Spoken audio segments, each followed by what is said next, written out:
भगवान रघुनंदन की सेवा कार्य में हमेशा हनुमान जी अपना ध्यान लगाए रहते हैं। दरबार में एक दिन हनुमान जी चरण सेवा में बैठे थे तो भगवान प्रभु श्री राम ने कहा, हनुमान जी महाराज तुम कहीं मेरे चरणों की सेवा से कहीं अलग जाते नहीं हो। देखो कथाएं होती हैं, कथा सुनाया करो।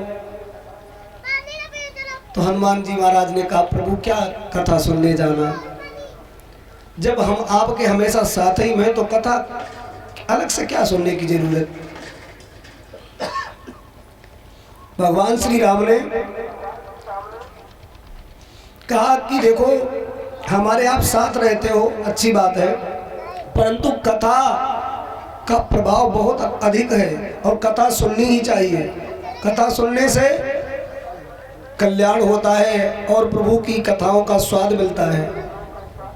जब ऐसे कहा तो हनुमान जी महाराज ने कहा, प्रभु आप मुझसे कहते हो आप कथा सुने आओ, चलो ठीक है, अब आपकी बात की, अब हम आज्ञा का पालन करेंगे, जाएंगे कथा सुनने के लिए। और कहाँ जाए कथा सुनने के लिए, कोई योग्य वक्ता का नाम बताओ। अब भाई हनुमान जी महाराज को कौन कथा सुना सकता है। अगर ऐसा वैसा कोई प्राणी कथा कहने लग जाए तो हनुमान जी महाराज तो सर्वज्ञानी है, सर्वज्ञाता है, सब कुछ महाराज जानते हैं, तो कहाँ भेजा जाए हनुमान को। श्री राम ने विचार करके कहा, चले जाओ उत्तराखंड, और वहाँ नीलगिरी पर्वत पर काकभुसुंडी महाराज निरंतर राम कथा कहते रहते हैं, वहाँ जा करके सुनो जाके। हनुमान जी ने कहा, प्रभु जाने की इच्छा तो नहीं है, लेकिन ठीक है जा रहे हैं।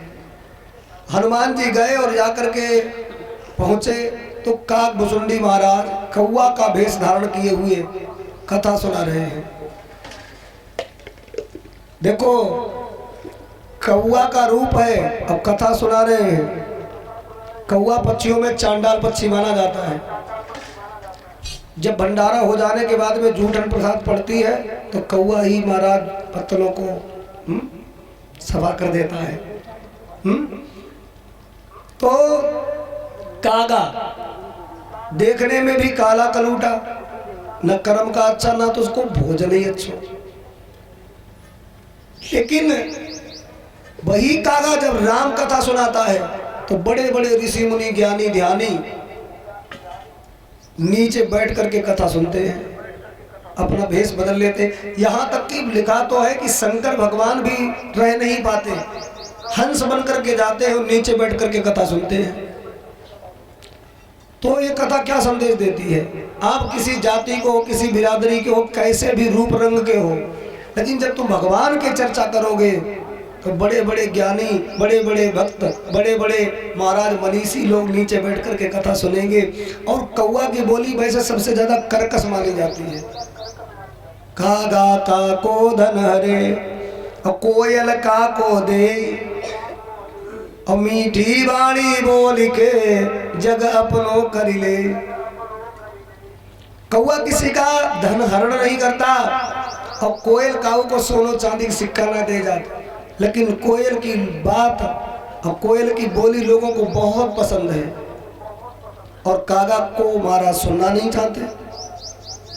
लेकिन भोलेनाथ कहते हैं वही कागा कर्कश बोली वाला यदि भगवान की कथा कहने लग जाए तो काक हो पिक बकहु मराला, हंस भी महाराज चकोर बन करके रह जाते हैं। अब हनुमान जी महाराज गए, जाकर के कथा सुनने लगे तो काकभुसुंडी महाराज ने कथा सुनाई, राम सुना, राम की चर्चा। धीरे धीरे धीरे धीरे महाराज राम चर्चा करते गए और सुंदरकांड का जिक्र करने लगे कि जब जामवंत ने कहा, हनुमान जी सीता की खोज के लिए निकलो, कहाई चपटी सुनु हनुमान, कहाई चपटी सुनु काचु प्रसादी रहो बलवान, काचु प्रसादी रहो बलवान।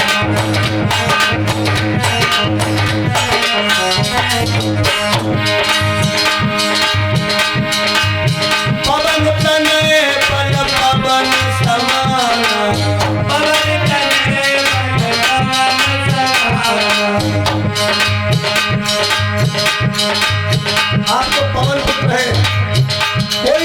नहीं, आपका वेग पवन को लज्जित करता है, इसलिए और बड़े ही ज्ञानी हो आप।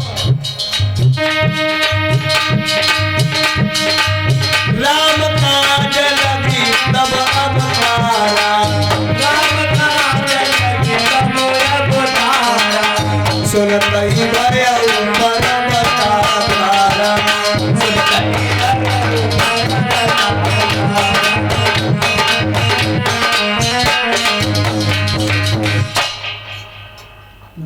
तो हनुमान जी महाराज एकदम उठ करके खड़े हो गए, जामवंत के वचन सुहाए और बड़े प्रेम के साथ बलवान भेष बनाया। और हनुमान जी महाराज ने एक कदम उठाया और पूरा सागर लांघ गए, लंका में पहुंच गए। और वहां उन्होंने क्या किया, सीता माता का दर्शन किया और वहाँ उपद्रवी तत्व थे उनको महाराज देखा, फल खाए। और बात ऐसी हुई कि हनुमान जी को फिर क्रोध आया, सोचने लगे कि जब लंका स्वर्ण से महाराज निर्मित है और यहाँ पर रहता है राक्षस राज रावण, तो भविष्य की कुटिया को तो छोड़ दिया। और हनुमान जी ने बड़े क्रोधित होकर के ऐसे फूंक मारी और उनकी फूंक में से आग प्रकट भई और लंका जल करके मारा, खाक होने लगी। तो हनुमान जी पीछे बैठे बैठे सुन रहे हैं, कहाँ लगे देखो देख बता लोग कितनी लंबी चौड़ी महाराज हाँक देते। और इन्हें जाना है मालूम कथावाचक जी का कि हनुमान जी कथा सुन रहे हैं। अब हमने कितनी मेहनत करी और कैसे हम तैर के गए, बीच में मैनाक पर्वत मिला, सुरसा मिली, सिंहिका मिली और महाराज रात में पहुंचे और लंकिनी से भेंट भई, लंकिनी के मुष्टिका का प्रहार किया। ये सब बातें इन्हें छोड़ दी और मेरी पूंछ में लत्ता लपेटे गए, कपड़ा लपेटे गए हैं और घी तेल लगाया गया, तब जाकर के रावण ने मेरी पूंछ जलवाई, फिर मैंने आग लगाई। और कितना भयानक वो दृश्य था। बालदी विशाल विकराल ज्वाल जाल मानो लंक लील बेको काल रासना पसारी है, कौदो भीम बीधिका भरे है, दूर धूम के तु वीर रस वीर तरवार शिव उघारी है, हाट बाट कोटि ओटि अट्टन अंगार पर खौर खौर दौर दौर दीन अति आगे है। इतना सब कुछ मैंने किया। और जब वक्ता काकभुजंडी महाराज कह रहे कि एक छलांग हम लंका पहुंचे और मुंह से आगे प्रकट करी, लंका जलाई। अब कथा समापन भई, सबका प्रसाद मिलो, अपने अपने महाराज घर की तरफ सब लोग चले गए। लेकिन हनुमान जी का इस बात को बड़ा महाराज भ्रम हुई को क्या करें। राम जी के पास में आए, हनुमान जी का चेहरा बड़ा उदास। प्रभु ने कहा कहो हनुमान जी, कथा सुनने गए थे, शांति मिली? हनुमान बोले शांति मिली। ये और महाराज है क्रांति मच गई हृदय में। आजकल के जो वक्ता लोग भी बहुत चढ़ाई बढ़ाई बोलते। राम जी समझ गए कि इनको जो भ्रम है उसे हमें दूर करना चाहिए। राम जी मुद्रिका पहने थे, अंगूठी। अब राम जी ने अपनी मुद्रिका को ऐसे निकाला और धीरे धीरे उसे सफा कर रहे थे, सफा कर रहे थे। और सफा करते करते वो उनके हाथ से छिटक गई, वो नीचे गिर गई। तो राम जी बोले अरे हनुमान जी अंगूठी उठा के दीजिए उन्हें। तो हनुमान जी जैसे ये अंगूठी उठाने के लिए आगे बढ़े तो वह अंगूठी उड़ गई। तो हनुमान जी कहाँ रुकन वाले, हनुमान जी उसके पीछे ही महाराज पड़ गए। बोले अंगूठी तो लेके ही आएंगे। अब महाराज अंगूठी के पीछे हनुमान और अंगूठी महाराज आकाश में उड़ती चली जा रही है। पवन तनय बल पवन समाना, महाराज त्रिलोकी का चक्कर लगा रही है हनुमान जी। महाराज उड़ते उड़ते हैं थक गए। बोले ये अंगूठी कब्जे में नहीं आ रही, इसका मतलब भगवान की आज आज्ञा की अवहेलना मुझसे हो जाएगी, मैं अंगूठी ला नहीं पाऊंगा। फिर चाहे कुछ भी हो मैं अंगूठी लेकर के ही लौटूंगा। अच्छा अब अंगूठी के पीछे हनुमान चलते चले गए और वो अंगूठी उत्तराखंड पहुंची। उत्तराखंड में महाराज सुमेरु पर्वत पर बहुत बड़ी एक गुफा है और वह गुफा के अंदर प्रवेश कर गई अंगूठी। हनुमान जी पीछे पीछे चलते चले गए और जैसे गुफा में घुस घुसने के लिए उद्यत भये तब एक बड़ा बलवान वहां पर सैनिक खड़ा है। हनुमान जी उस सैनिक के सामने छोटे से लग रहे हैं। जैसे ही गुफा के अंदर प्रवेश करने के लिए हुए तो उसने मना किया, कौन हो, कहाँ जा रहे हो? ये गुफा तुम्हें दिखाई दे रही है मुंह है इसका गुफा की जैसे, लेकिन इसके अंदर बहुत बड़ा भवन है और सबको इसके अंदर जाने का प्रवेश नहीं मिलता। पहले अपना परिचय दो, हु आर यू? तो हनुमान जी ने कहा, तुम मुझे जानते नहीं हो, प्रभु के काज के लिए आए हैं और बिना प्रभु के काज किए मुझे विश्राम नहीं है। राम काज कीने बिना मोहि का विश्राम। तो वो बड़ा बलवान व्यक्ति कहने लगा, किसकी सेना में भर्ती हो, कौन है तुम्हारे मालिक? तो कहा कि मैं अयोध्या नरेश चक्रवर्ती सम्राट श्री रामचंद्र जी महाराज के हम दूत हैं, नाम हमारा हनुमान है।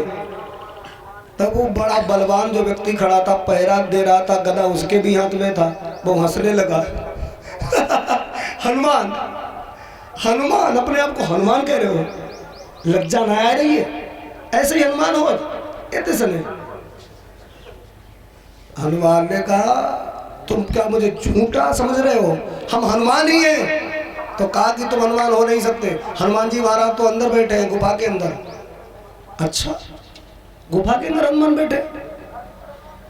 तो क्या हम यहाँ से लौट जाएं? बोले लौटो मत, देखो हम अपने मालिक जी से पूछ करके आए।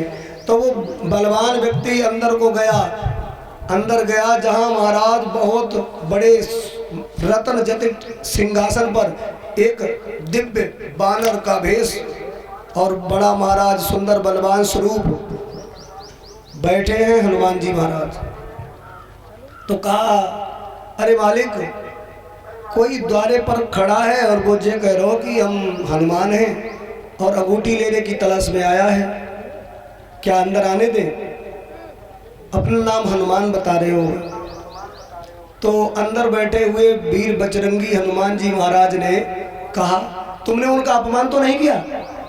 पहरेदार कहने लगा, हमने तो अपमान कर दिया, मैं तो हंस रहा था कि वे अपने आप को हनुमान बता रहे थे। तो कहा कि नहीं नहीं, जल्दी आदर के साथ उनको गुफा के अंदर लेकर के आओ, वो हनुमान ही हैं। तो वो पहरा लगाने वाला बलवान व्यक्ति कहने लगा, आप हनुमान हो कि जो द्वारे पर आओ है अंगूठी लेने के लिए बानर, वो हनुमान है? समझ में नहीं आता, हमको भी थोड़ा सा भ्रम हो रहा है।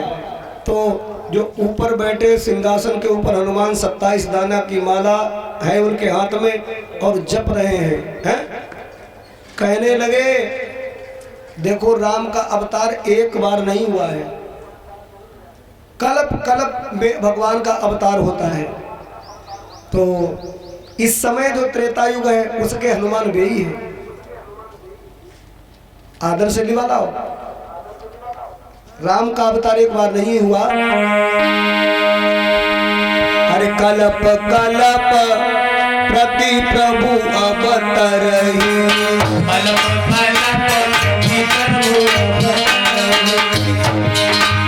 कल्प कल्प मुनि प्रभु अवतरहि,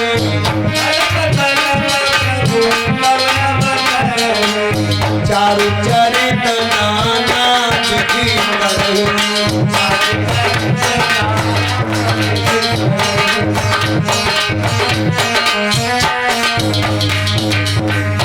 कलप कलप लगी प्रभु अवतरहि, चारु चरित नाना विधि करहि। इस समय जो त्रेता युग है, इस समय राम कथा के वे हनुमान है जो तुम उनसे परिचय पूछ रहे थे। लिबाला सो भैया वो बलवान व्यक्ति आओ, कान को क्षमा करो हनुमान जी महाराज। चलिए बुलाया है। अंदर गए हनुमान जी तो देखा कि सुंदर से रत्न जटित सिंहासन पर बैठे हैं, 27 दाने की सुंदर सी महाराज तुलसी की माला है और जप रहे हैं, सीताराम सीताराम सीताराम सीताराम। शिव महाराज वो गुफा गुंजायमान है और जो ऊपर बैठे हैं वीर बजरंगी महाबलवान हनुमान, तो उनकी आंखों से आंसू निकल रहे हैं। जब वो कहते हैं सीताराम तो उनकी आंखों से आंसू ढुलक पड़ते हैं और वो आंसू एक महाराज एक कुंड में इकट्ठे हो रहे हैं। कुंड बहुत गहरा है। तो हनुमान जी महाराज जी पहुंचे। इन्होंने कहा मुझे बड़ा भ्रम हो रहा है, आप भी हनुमान हैं और मैं भी हनुमान हूँ, क्या लीला है? तो वो जो ऊपर सिंहासन पर बैठे हनुमान बोले कोई लीला नहीं, बात ऐसी है प्रभु ने तुम्हारे अंदर के अभिमान को दूर करने के लिए ही ये प्रसंग रखा है। जो तुम काकभुसुंडी महाराज से कथा सुनने गए थे ना नीलगिरी पर्वत पर, उन्होंने कहा कि हनुमान जी एक कदम में महाराज समुद्र को लांग गए, लंका पहुंच गए और हनुमान जी के मुख से आग प्रकट हुई, लंका जल गई। तो जो उन्होंने कथा सुनाई उन्होंने सत्य सुनाई, वे हनुमान हम हैं। तुम गए होगे महाराज तैर के, तुम्हें मिली होगी वो सुरसा मैनका और मैनाक पर्वत सिंह का, लंकिनी से तुम्हारी भेंट हुई होगी। तो हनुमान जी का सारा भ्रम दूर हो गया, धन्य है। हम अपने आप को बहुत ज्यादा बलवान समझते थे। ठीक है प्रभु, लेकिन मैं तो प्रभु की मुद्रिका लेने के लिए आया हूं। तो कहा इसे कुंड में है, निकाल लो। हनुमान जी महाराज ने उस कुंड में जैसे ही महाराज मुद्रिका ढूंढने के लिए हाथ डाला तो उसमें हजारों मुद्रिकाएं पड़ी हैं। तो कहा इसमें वो प्रभु की मुद्रिका कौन सी है? तो ऊपर सिंहासन पर बैठे वीर बजरंगी पवन पुत्र हनुमान, उन्होंने कहा सब श्री राम जी की है, कोई सी ले जाओ।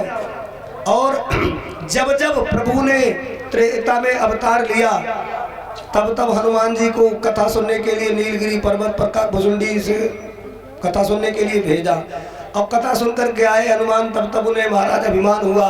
तब तब प्रभु ने अपनी मुद्रिका वाली यही लीला की और मुद्रिका यहीं आकर के कुंड में समाई। एक रूप से यहाँ रह गई, दूसरे रूप में हनुमान जी राम जी के पास में लेकर के चले गए। तो तुम भी ये किसी में से ले जाओ। हनुमान जी ने मुद्रिका ले तो लई और मन ही मन में प्रणाम करो, धन्य है प्रभु। आपकी लीला बड़ी विचित्र है, क्योंकि आप जिस पर कृपा करते हो उसके अभिमान को आप नष्ट कर देते हो। उर अंकुरे गर्भ तरुबारी बेग सुमय डारियों उखारी पन हमार सेवक हितकारी। लेकर के राम के पास मुद्रिका आए, भगवान राम के चरणों में हनुमान नतमस्तक होकर के प्रणाम करने लगे। प्रभु मुझे क्षमा करो, मैंने आपकी कथा का महत्व नहीं समझा था, लेकिन अब समझ में आ गया। और प्रभु अभी तक तो मैं कथा सुनने नहीं जाया करता था, लेकिन अब तो मेरी इच्छा होती है कि मैं कथा ही सुनूं, और मैं तो कथा से रस प्राप्त करना चाहता हूं। मुझे अवतार दे दीजिए, इस बात का अमर कर दीजिए, मैं आपकी कथा ही सुनता रहूंगा। हनुमान जी महाराज की बात सुनकर के सीता जी प्रसन्न हुई, कहने लगी मैंने तो तुमसे पहले ही कह दिया, अमर तो तुम पहले से ही हो, और मैं तुम्हें एक और वरदान देती हूँ। सीता ने कहा प्रभु की निरंतर कथाओं का तुम्हें रसपान करने का अवसर मिलता रहेगा, और जितनी जगह कथा होगी उतने ही तुम रूप बना करके पृथ्वी पर जितनी कथाएं होंगी हर कथा में तुम सम्मिलित हो जाओगे। ये मेरा आशीर्वाद है। हनुमान ने कहा बस यही इच्छा है। राजा पृथु की तरह 10,000 कानों की शक्ति जैसे उन्होंने मांगी थी, ऐसे ही हमसे कोई भी कथा छूटना ना पाए मैया।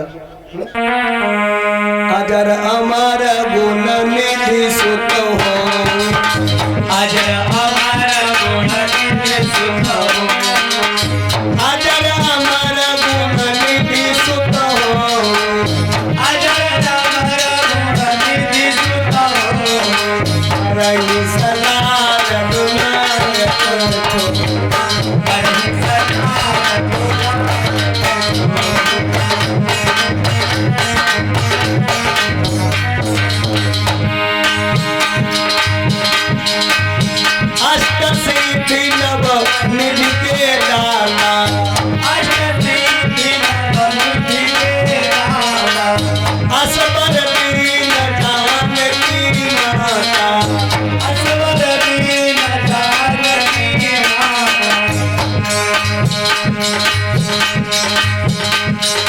प्रभु चरित सुनिवे हो रसिया, प्रभु चरित सुनिवे हो रसिया।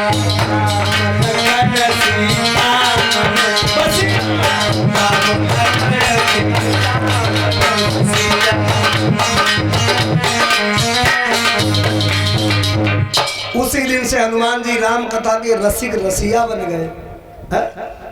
प्रभु चरित्र सुनिवे को रसिया, राम लखन सीता मन बसिया।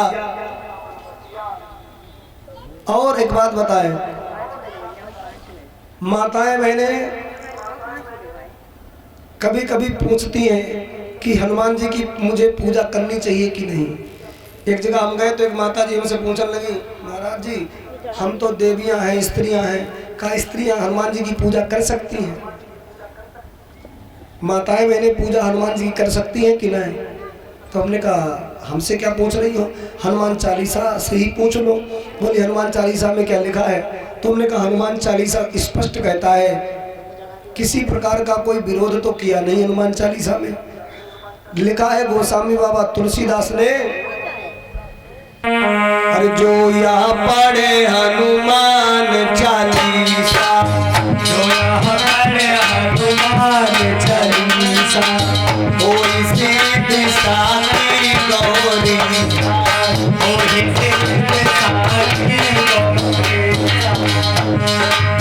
तुलसीदास सदा हरि तेरा, तुलसीदास सदा हरि तेरा, जय मात हृदय माते, जय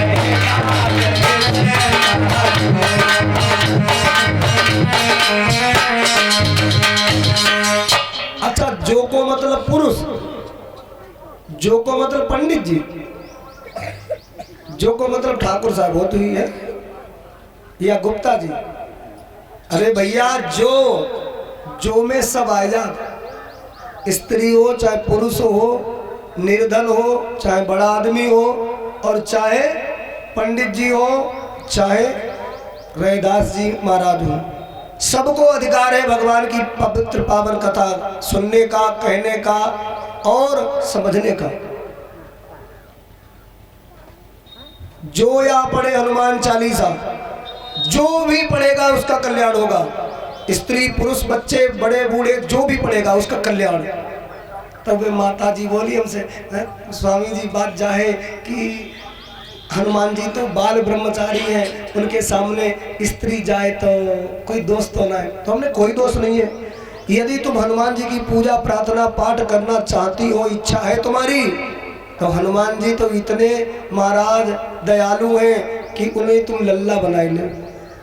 आरती वंदना पूजा प्रार्थना पाठ करो तो कौन सी आरती गावो करो? माताओं के लिए गोस्वामी बाबा तुलसीदास ने एक आरती लिख दी। कौन सी?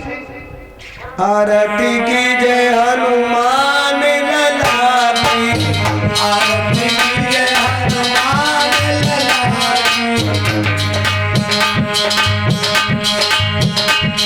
आरती हनुमान लला की करी।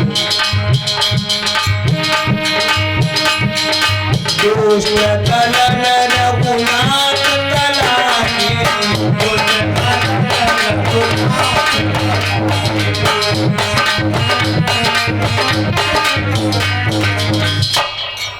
हनुमान जी की आरती करो तो हनुमान लला कह के कहो। अब जब तुम हनुमान जी से संबंध बना लियो लला को, तो जब जिसके लला हो हनुमान जी से बलवान, उसको कोई काम रोक सकते हैं? उसको काम बनेगा, उसको काम सफल होगा, उसको जिंदगी को हर कार्य सफल होगा। इसलिए हनुमान जी की आरती वंदना पूजा प्रार्थना पाठ करना है, अवश्य करिए। परंतु थोड़ा सा साफ सफाई स्नान ध्यान करके ही हनुमान जी महाराज के चरणों में प्रणाम करिए।